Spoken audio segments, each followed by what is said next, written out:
wabarakatuh. Perkenalkan, nama saya Putri Handayani dari program studi D4 Anestesiologi dengan NIM 211FI03034. Baik, di sini saya akan menjelaskan sedikit tentang sistem reproduksi pada laki-laki dan perempuan.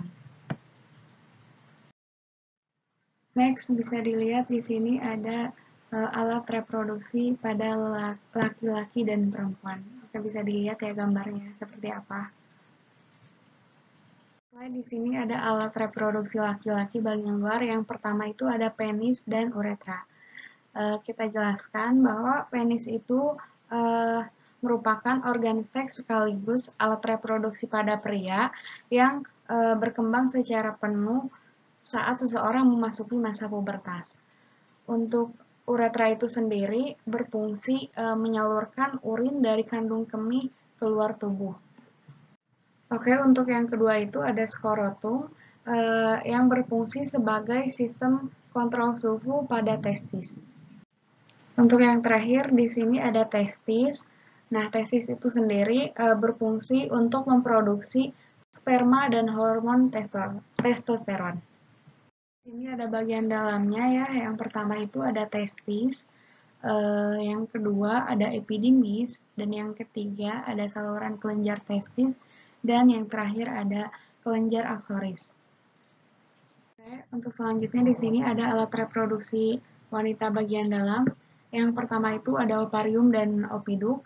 Ovarium itu sendiri berfungsi untuk menghasilkan sel telur setiap bulan, mulai dari masa pubertas hingga menopause, serta memproduksi hormon estrogen dan progesteron. Fungsi ovarium itu sendiri terkadang dapat terganggu. Kista termasuk jenis gangguan yang sering terjadi pada wanita. Untuk selanjutnya di sini ada vagina. Nah, vagina itu sendiri merupakan saluran yang menghubungkan serviks atau leher rahim dengan bagian luar tubuh. Vagina juga merupakan jalan keluarnya bayi saat persalinan normal. Untuk yang terakhir di sini ada uterus, berfungsi untuk memberi makan dan menampung sel telur yang telah dibuahi sampai menjadi janin atau siap untuk dilahirkan.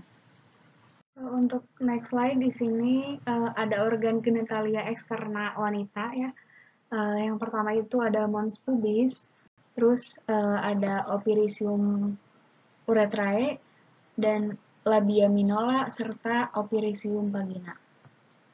Untuk next slide di sini ada organ genitalia interna wanita. Yang pertama itu ada uterus, sudah dijelaskan tadi ya. Yang kedua ada vagina, yang ketiga tuba uterina, dan keempat ovarium. Kebetulan penjelasan ini sudah dijelaskan tadi. Next di sini ada proses fertilisasi. Untuk proses fertilisasi itu sendiri merupakan proses peleburan antara sel sperma dengan satu sel telur atau ovum yang sudah matang. Oke, next, kapan sistem alat reproduksi itu berfungsi? Yang pertama itu pada saat seseorang telah mencapai kedewasaan. Untuk yang kedua, pada pria telah menghasilkan kelamin jantan seperti sperma, hormon testosteron. Yang ketiga, ada pada wanita menghasilkan sel telur atau ovum dan hormon estrogen. Perkembangbiakan atau reproduksi pada manusia terjadi secara vivipar atau melahirkan anak dan fertilisasinya secara internal atau dalam rahim. Next, di sini ada proses fertilisasi dan perkembangan embrio. Sel telur yang telah masuk akan dilepaskan dari ovarium. Pelepasan telur dari ovarium disebut ovulasi, dan ovum tersebut akan ditangkap oleh rumbai-rumbai pada corong tuba Fallopi atau opiduk. Di sini ovum menunggu sperma untuk terjadinya proses fertilisasi. Untuk proses fertilisasi itu peleburan antara sperma dan ovum yang terjadi di tuba Fallopi atau opiduk. Saat fertilisasi berlangsung, hanya kepala sperma yang mengandung inti sel yang masuk dalam dinding sel telur, sedangkan ekornya tertinggal di luar. Eh,